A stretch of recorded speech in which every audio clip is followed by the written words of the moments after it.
Welcome to another series of I can figure this thing out myself. We got another appliance. This is a Subzero refrigerator. The ice and water dispenser has stopped working. The first symptoms was that when I pressed the water or the ice, these two lights over here would blink, nothing would happen. By just some looking around, I was able to figure out that this cover for the ice chute was not moving. Right, and you could actually see that it seems to be a little cockeyed over here since leaning that way. So I'm thinking that's what's causing the problem. And what I like to do is to be able to take that out and see if I can just reset it or if there's something else that went wrong, and then maybe find a part to replace it. So my first tip is to always find a technical manual. And for that I needed to get the actual part number, which is this 695/S3. It's difficult to find technical manuals on the web. I did find one.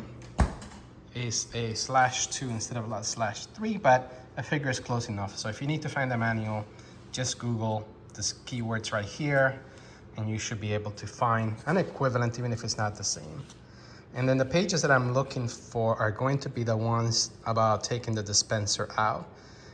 So you got to do multiple steps that is going to walk you through here. And eventually, it looks like the whole dispenser comes out.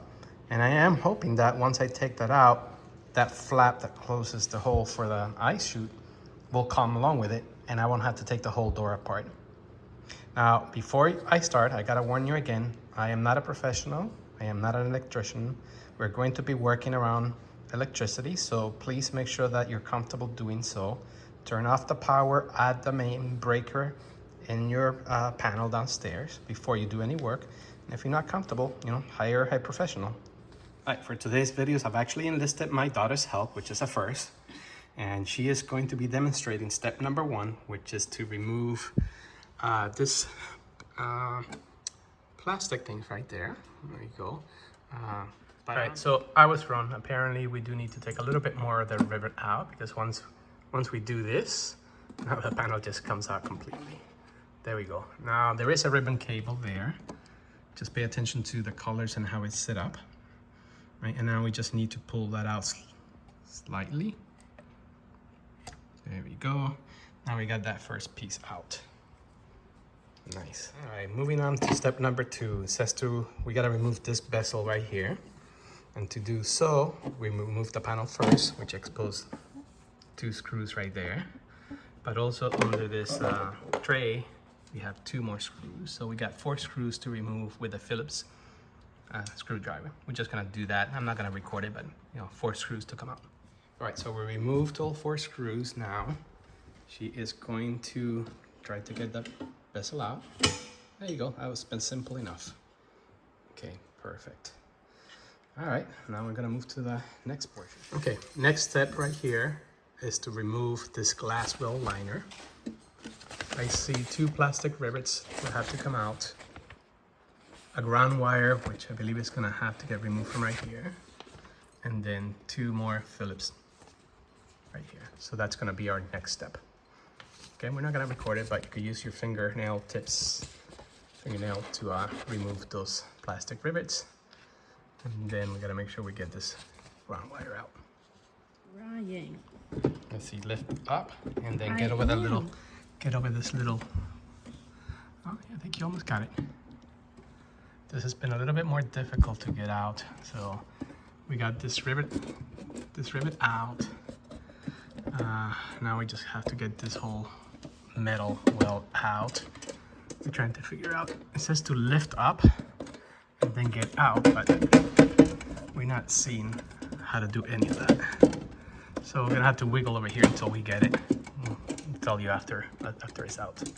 All right, this has actually been more difficult than I expected. Probably about 30 minutes just trying to extract these pieces right here. You can see how it's very full of sediment there. That made it really difficult to pull. But I just had to use a little bit of brute force approach to try to get this well out like that. But man, that was 30 minutes of pulling and trying to get it. Definitely gonna have to clean all that up before we put it back. But you can see how it's gonna come out now. Okay, helper, you wanna finish that next step? Sure. Helper had to take a break over here while I pulled. She tried a lot herself. Woohoo! There we go. That's what that looks like. Okay, perfect. What do we have back there? Looks like some type of something that's gotten squashed over here. It doesn't seem like this will go like that. Feels like that should have come to the front when they're doing the assembly. Did a good job there. Okay, well that's what that looks like. We're gonna move on to the next step. Okay, so we finally got to the dispenser assembly removal. There are going to be 4 screws, 2 at the top here, 2 in the back. They are over torque for sure, so make sure that you have the right size screwdriver so you don't strip the heads. Push into the screwdriver and then do the turn counterclockwise until you hear the snap. It does take a bit of force to break that because they over torqued them. But those are the next steps that my assistant, hopefully she comes back, will help me with. What am I supposed to do? Well, the dispenser is out. Now we have to remove these wires. I just want to have a video so we can see the order that they go in. Those connectors in the back, you can notice the color. There's a ground wire here that we need to remove.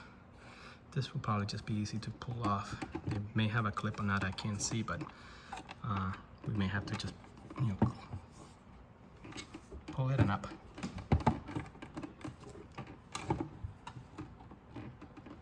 Just wiggle it. I can't.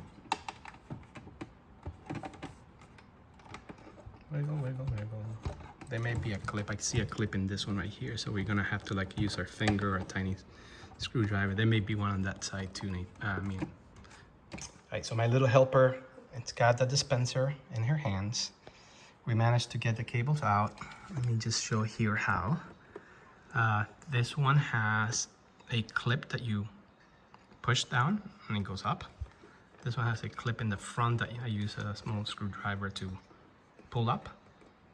The little clip right here, and then she pulled on the top of the connector and it came off. And this one we used a needle nose plier to wiggle, wiggle, wiggle, and then way up. Now that we have the unit out, we are going to have to dissect it to understand what went wrong here. So that's the little motor that drives the flap. And I'm hoping that nothing has stripped there and it's just misaligned or something and I can put it back together. We'll check that out next. There you go. What do you gotta do? Guys, he's using me for child labor. Child labor. I'm giving you cold water and ice at the press of a button that you haven't had for like 2 weeks. I'm not getting paid for this.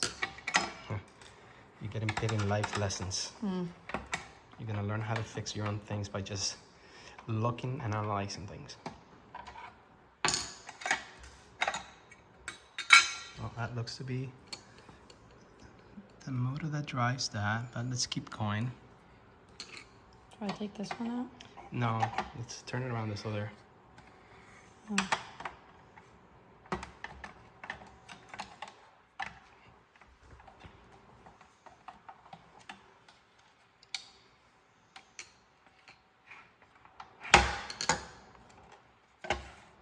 I don't know how to get to that screw.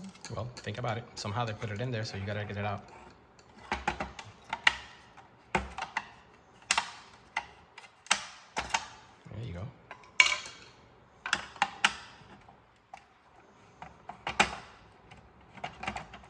Nice. All right, so at least now we're gonna be able to get to the flap assembly there and see what's going on.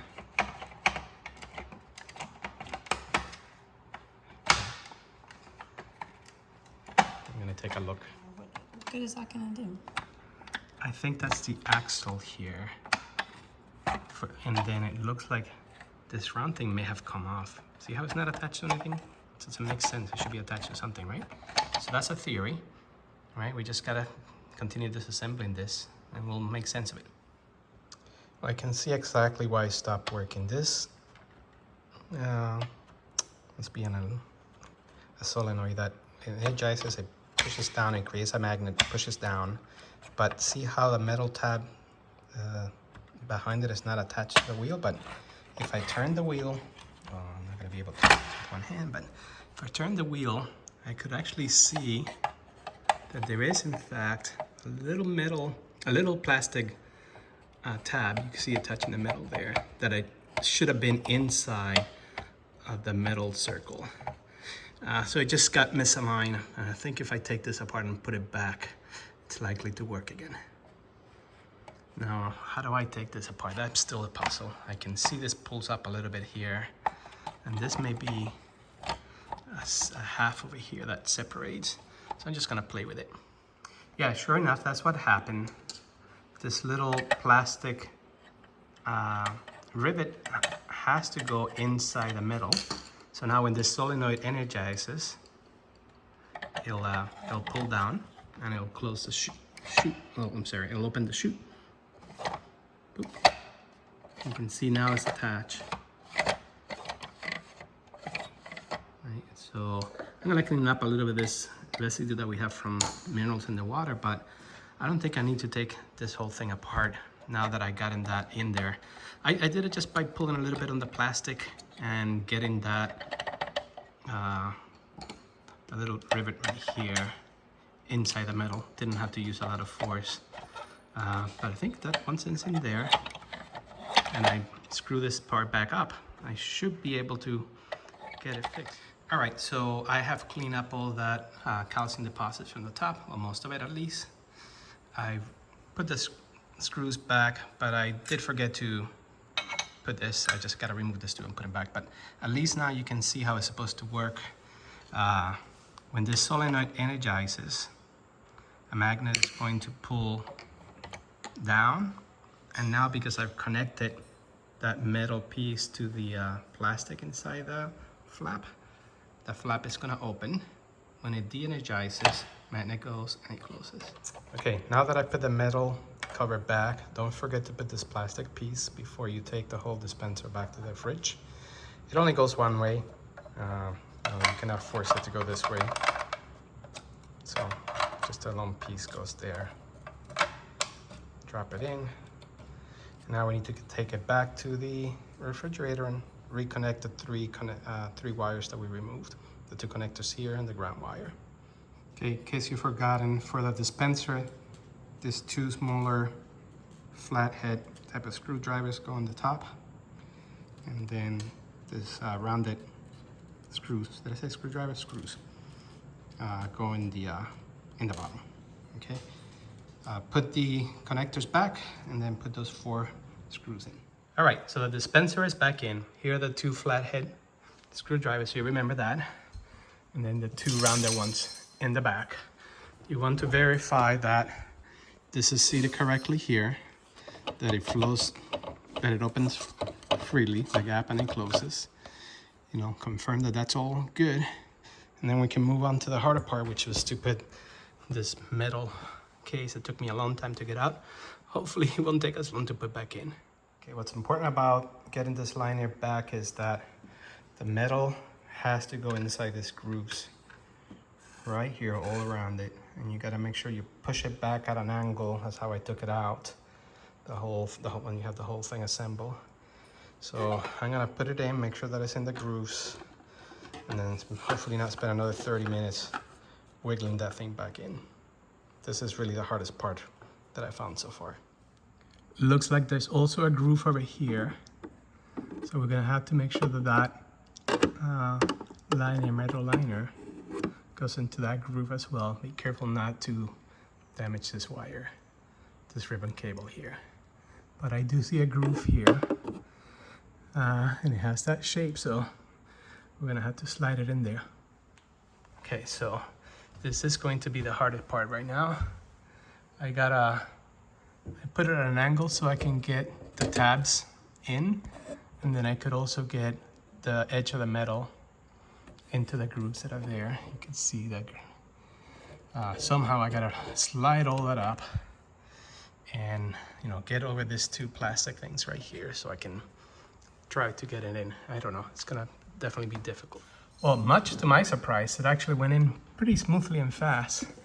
Again, you saw it was at an angle, and I just tapped it in the bottom. I kept pushing here on the side of the metal to make sure that it was following the groove. And then little by little, you know, by just tapping, it went in and it landed the right way. So maybe that was about 10 minutes this time, not bad. All right, next step is the 2 rivets that we took from the top, and then the 2 bolts, the 2 screws from the bottom, so you can see them right here. All right, I got the plastic rivets back in. You can see they're holding the side correctly. Do not forget the ground wire, just goes right here. The 2 screws at the bottom. And now I'm just gonna put the bezel. It only goes one way, so just wiggle it back in there like you took it out, and put the 4 bolts that we took on screws. When you put the bezel back, just pay attention to the ribbon cable. It should not go the way I have it here. It actually has to go to the top. So either remove the bezel and put it back in, or it's probably the easiest one so you don't have to bend it. Just gonna remove the bezel and make sure that it comes up here in the top and not down here. That was an oversight. Okay, last part is to put the dispenser back. It's got a ribbon cable that we have to attach here. The ribbon cable has a blue piece, which should be to the top. So we should be seeing the blue piece when we connect it here. It tells you right here in the instructions. Yeah, some places already. You can see the blue to the top, and notice all you gotta do is just push it in, you know, all the way to the blue tape. And we put in the 2 rivets that we took from the bottom, and we should be done. In case it's not obvious, make sure that this this plastic plunger right here is all the way pulled out, and then you just, you know, push together the 4 little legs and get it through the hole with the 4 little legs, and then you can plunge the rivet back. So 1, 2. Okay, so I have turned the power back on, and my lovely helper here is ready to do the actual test. Why don't we get some ice? Okay, why don't we get some water? Whoa! This is now working. Can you let it go? See if it closes. 1, 2, 3. There we go. That's the clip. It closed. You want to try it again? See if it opens and closes. Takes about 4 seconds to close. 4 or 5 seconds. There you go. You can hear that click. Woohoo! I said we fixed this, girl. Girl power.